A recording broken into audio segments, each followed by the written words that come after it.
Welcome to Samba Samba. Enjoy the video. In this video, I will show how to connect a USB storage device PS4 full guide. First, power down the PS4 and safely remove any previously attached USB devices by ejecting them in settings.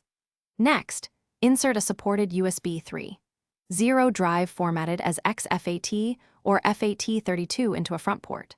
Finally, enable the drive as extended storage in settings to move games and apps safely to the external device. When the PS4 fails to read a USB drive, try a few simple fixes with calm steps you can follow.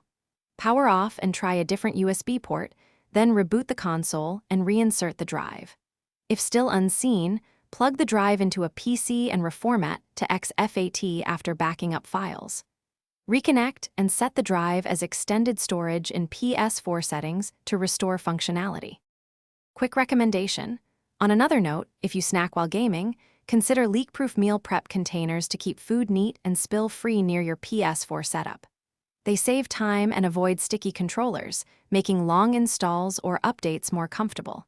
If you find this helpful, please subscribe and like for more practical tips. Check the description for the link and other deals, and now let's get back to the video. If you encounter errors, there are clear steps to resolve them while staying relaxed and methodical.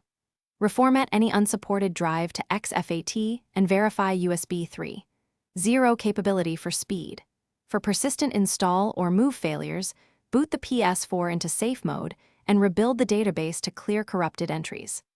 After these steps, reconnect the drive and retry moving games or apps to extended storage to confirm success.